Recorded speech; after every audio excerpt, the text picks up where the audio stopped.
ఆదికాండము 20వ అధ్యాయము. మమ్రేలోని సింధూరపు వనము దగ్గర నివాసముంటున్న అబ్రహాము ఆ చోటు విడిచి నెగబుకు ప్రయాణం చేశాడు. కాదేశుకు షూరుకు మధ్య ఉన్న గెరారుకు అబ్రహాము వెళ్ళాడు. గెరారులో ఉన్నప్పుడు శారా తన సోదరి అని అబ్రహాము ప్రజలతో చెప్పాడు. గెరారు రాజు అబీమెలెకు ఇది విన్నాడు. అబీమెలెకు శారాను ఇష్టపడి ఆమెను తీసుకుని వచ్చేందుకు కొందరు సేవకుల్ని పంపించాడు. అయితే ఆ రాత్రి దర్శనంలో అబీమెలెకుతో దేవుడు మాట్లాడి, చూడు, నీవు చస్తావు, నీవు తెచ్చుకున్న ఆ స్త్రీ వివాహితురాలు అని చెప్పాడు. కానీ అప్పటి వరకు అబీమెలెకు శారాతో శయనించలేదు. ప్రభూ, నేను దోషిని కాను, నిర్దోషిని నీవు చంపుతావా? ఈ స్త్రీ నా సోదరి అని అబ్రహాము స్వయంగా నాతో చెప్పాడు.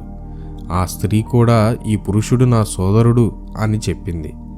నేను నిర్దోషిని, నేను చేస్తున్నది ఏమిటో నాకు తెలియలేదు అన్నాడు. ఆ దర్శనంలో అబీమెలెకుతో దేవుడు ఇలా చెప్పాడు, అవును, నాకు తెలుసు, నీవు నిర్దోషివి. నీవు చేస్తున్నదేమిటో నీకు తెలియదని నాకు తెలుసు. నేను నిన్ను కాపాడాను. నాకు వ్యతిరేకంగా నేను నిన్ను పాపం చేయనీయలేదు. నీవు ఆమెతో శయనించకుండా చేసింది నేనే. కనుక అబ్రహాము భార్యను తిరిగి అతనికి అప్పగించు. అబ్రహాము ఒక ప్రవక్త, అతడు నీకోసం ప్రార్థిస్తాడు. అప్పుడు నీవు బ్రతుకుతావు. కానీ శారాను నీవు తిరిగి అబ్రహాముకు ఇవ్వకపోతే నీవు మరణించడం తప్పదు. నీతో పాటు నీ కుటుంబం అంతా మరణిస్తుంది. కనుక మర్నాడు వేకువనే అబీమెలెకు తన సేవకులందరినీ పిలిచాడు. దర్శనంలో సంభవించిన సంగతులన్నీ అబీమెలెకు వారితో చెప్పాడు. సేవకులు చాలా భయపడ్డారు. అప్పుడు అబీమెలెకు అబ్రహామును పిలిచి అతనితో అన్నాడు, నీవు మాకు ఎందుకు ఇలా చేశావు? నీకు నేను ఏమి అపకారం చేశాను? ఎందుకిలా అబద్ధం చెప్పి ఆమె నీ సోదరి అన్నావు? నా రాజ్యానికి నీవు చాలా చిక్కు తెచ్చిపెట్టావు. నాకు ఇలా చేయకుండా ఉండాల్సింది. నీవు ఎందుకిలా చేశావు? అందుకు అబ్రహాము ఇలా అన్నాడు, నేను భయపడ్డాను. దేవుడంటే ఇక్కడ ఎవరికీ భయం లేదని అనుకున్నాను. శారాను పొందడం కోసం ఎవరైనా నన్ను చంపేస్తారా అనుకున్నాను. ఆమె నా భార్య, అయితే నా సోదరి కూడాను.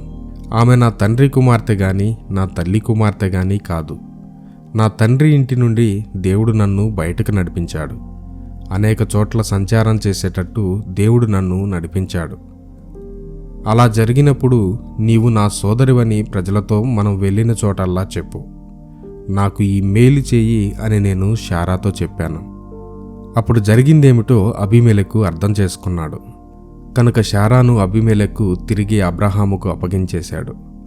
కొన్ని గొర్రెలు, పశువులు, కొందరు ఆడ మగ బానిసలను కూడా అబీమెలెకు అబ్రహాముకు ఇచ్చాడు. మరియు నీ చుట్టూ ఉన్నది చూడు, ఇది నా దేశం.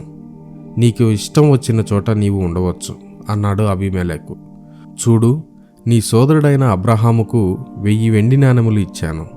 జరిగిన వాటి విషయమై నా పశ్చాత్తాపం వ్యక్తం చేయడానికి ఇది నేను చేశాను.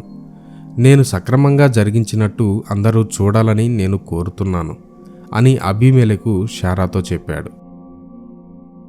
అబీమెలెకు కుటుంబంలోని స్త్రీలను గొడ్రాళ్ళుగా చేశాడు యెహోవా. అబ్రహాము భార్య శారాను అబీమెలెకు తీసుకున్నందుచేత దేవుడు ఇలా చేశాడు. అయితే అబ్రహాము ప్రార్థించగా అబీమెలెకును, అతని భార్య, అతని దాసీలను దేవుడు స్వస్థపరిచాడు.